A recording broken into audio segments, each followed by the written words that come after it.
मथुरा के कृष्णा नगर में फर्जी मार्कशीट बनाने वाले गैंग का खुलासा किया गया है। पुलिस ने सरगना समेत 5 लोगों को गिरफ्तार किया है। सभी फर्जी मार्कशीट और शैक्षिक प्रमाण पत्र बनाते थे। पुलिस ने भारी संख्या में फर्जी मार्कशीट, टीसी, शैक्षिक प्रमाण पत्र और इलेक्ट्रॉनिक उपकरण बरामद किए हैं। गैंग का सरगना लखनऊ निवासी मनीष प्रताप सिंह और गिरोह का एक सदस्य विक्रम सिंह फरार है, जिनकी तलाश की जा रही है। सैफ अली खान पर हमला होने के बाद बांद्रा पुलिस उनके घर पहुंची और कर्मचारियों से पूछताछ की। हमले के वक्त मौके पर मौजूद मेड से भी पुलिस ने पूछताछ की है। इसके साथ ही पुलिस ने घर से 3 कर्मचारियों को हिरासत में लिया है और उन्हें पूछताछ के लिए अपने साथ थाने ले गई है। साथ ही पुलिस घर और आसपास के इलाके के सीसीटीवी फुटेज खंगाल रही है। हमले की जांच के लिए मुंबई पुलिस ने 7 टीमें गठित की हैं। महाकुंभ के बीच प्रयागराज के लिए हवाई किराए में कई गुना बढ़ोतरी हुई है। दिल्ली से प्रयागराज की उड़ानों के लिए टिकट की कीमतें 21% तक बढ़ गई हैं। वहीं श्रद्धालुओं की भारी भीड़ का फायदा उठाते हुए कुछ अराजक लोगों ने जमकर वसूली की। श्रद्धालुओं को बाइक पर बैठाकर 3-4 किलोमीटर ले जाने के बदले 2-3 हजार रुपए वसूले थे। सिविल लाइंस पुलिस ने 8 युवकों को गिरफ्तार किया है। इनके वाहनों को सीज कर लिया गया है। सैफ अली खान पर हमले के वक्त उनकी पत्नी करीना कपूर भी घर पर ही मौजूद थीं। करीना की टीम ने बताया कि उनके घर में चोरी की कोशिश हुई है और हमले के बाद चोर फरार हो गया।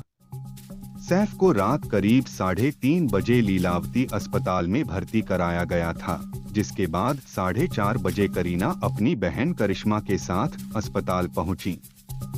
उस वक्त प्लास्टिक और न्यूरो सर्जन सैफ का ऑपरेशन कर रहे थे। यूपी में 98 संगठनात्मक जिलों में से बीजेपी के 50% जिलाध्यक्ष बदले जाएंगे। प्रदेश में 2026 के पंचायत चुनाव से लेकर विधानसभा चुनाव 2027 तक की कमान संभालने के लिए बीजेपी के जिलाध्यक्षों की सूची तैयार हो गई है। पार्टी की ओर से तय नीति के अनुसार लगातार 2 बार जिलाध्यक्ष रहे 29 मौजूदा जिलाध्यक्षों को बदला जाएगा। बाकी 69 में से करीब 20 से ज्यादा जिलाध्यक्ष हटाकर उनकी जगह नए चेहरों को देने पर सहमति बनी है। बांग्लादेश की सुप्रीम कोर्ट ने पूर्व पीएम व बीएनपी नेता खालिदा जिया को भ्रष्टाचार केस में बरी कर दिया है। सुप्रीम कोर्ट ने हाई कोर्ट के फैसले को पलटते हुए खालिदा की 10 साल की सजा को रद्द कर दिया है। उन्हें अगस्त 2024 में जेल से रिहा किया गया था।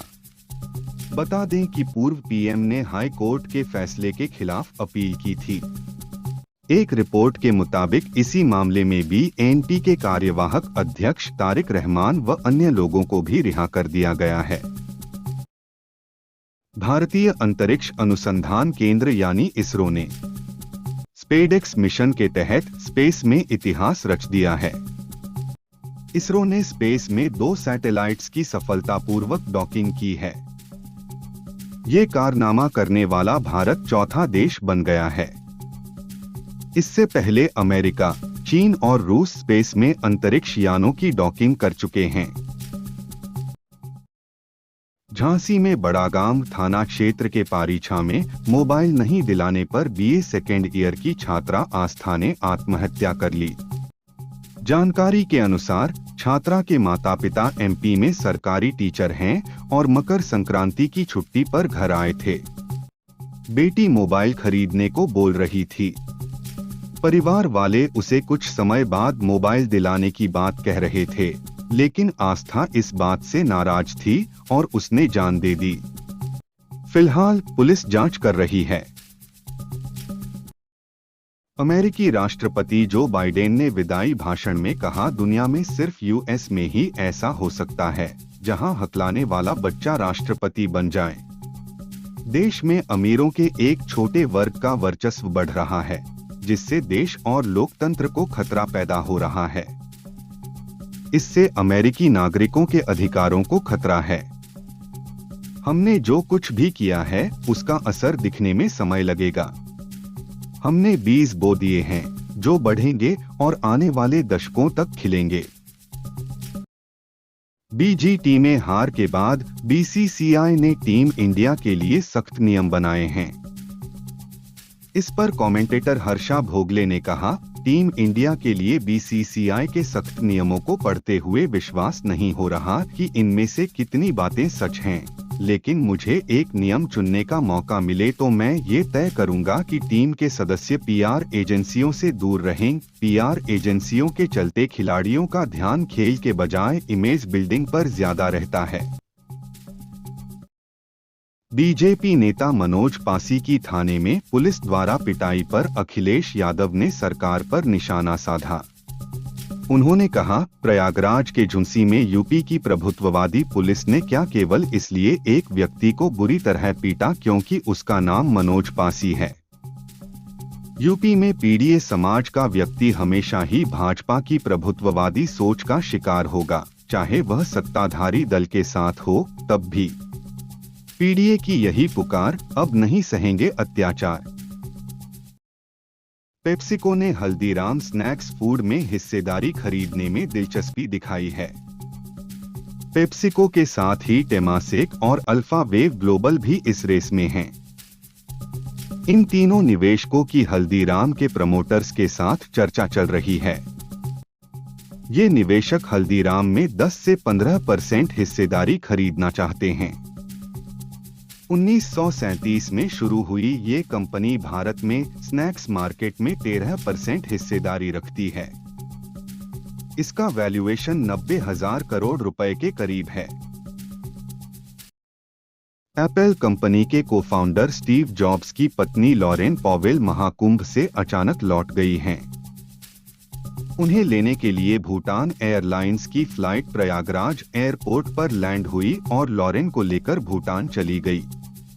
इस तरह 92 साल बाद प्रयागराज से कोई इंटरनेशनल फ्लाइट उड़ी। इससे पहले 1932 में प्रयागराज से लंदन के लिए फ्लाइट रवाना हुई थी। लॉरेन की भूटान यात्रा की जानकारी कुछ अफसरों को ही थी। इजराइल और हमास के बीच सीज फायर के ऐलान से गाजा में 15 महीने बाद शांति लौटेगी। 7 अक्टूबर 2023 को हमास के लड़ाकों ने इजराइल पर हमला कर दर्जनों लोगों की हत्या कर दी थी, जबकि कई लोगों को बंधक बना लिया था। इसके बाद इजराइल ने हमास के खिलाफ जंग का ऐलान कर दिया था।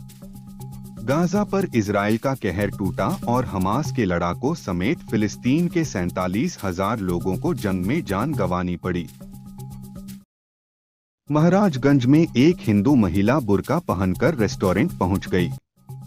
दरअसल महिला को शक था कि पति का किसी और महिला से संबंध है। इसकी पुष्टि के लिए वो चोरी छिपे रेस्टोरेंट पहुंची और वहां उसने पति को दूसरी महिला के साथ देख लिया। इसके बाद कॉलर पकड़कर खींचते हुए पति को 2 किलोमीटर दूर विकास भवन तक ले गई, जहां वह बाबू के पद पर तैनात है। पति के दफ्तर में घंटों ड्रामा होता रहा।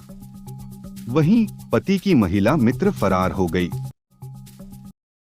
सूत्रों के मुताबिक 11 जनवरी को हुई बीसीसीआई की रिव्यू मीटिंग में कोच गंभीर ने अनुशासनहीनता के चलते खिलाड़ियों के प्रति नाराजगी जाहिर की है। मीटिंग में तय हुआ कि युवा क्रिकेटर्स से सख्ती बरती जाए। वहीं परिवार को साथ रखने के मामले में गंभीर और खिलाड़ी एकमत थे। एक सीनियर प्लेयर ने बीसीसीआई को मैच फीस न देने की सलाह भी दी क्योंकि युवा खिलाड़ी घरेलू क्रिकेट और राष्ट्रीय टीम को प्राथमिकता नहीं दे रहे हैं। योगी सरकार ने महाकुंभ के दौरान प्रयागराज में कैबिनेट बैठक का फैसला लिया है।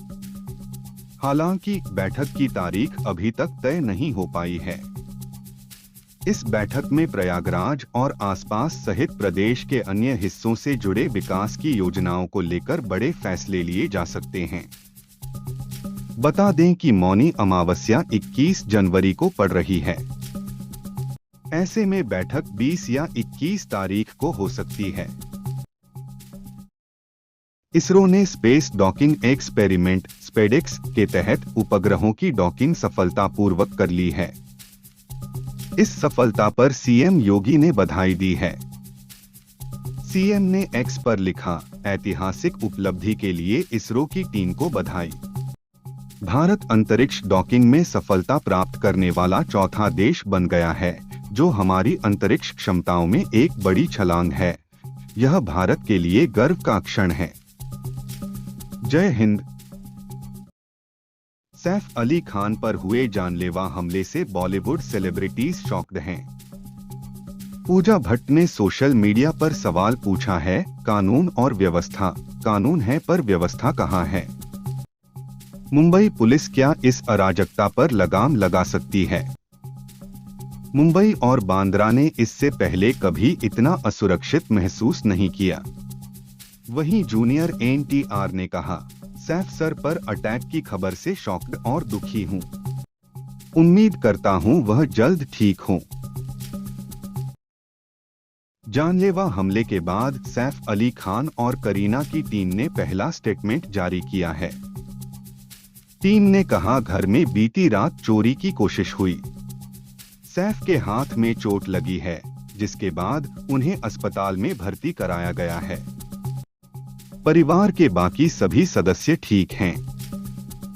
हम मीडिया और फैंस से रिक्वेस्ट करते हैं कि धैर्य बनाए रखें और किसी तरह की अटकलें न लगाएं। पुलिस मामले की जांच कर रही है। आपके सपोर्ट के लिए धन्यवाद।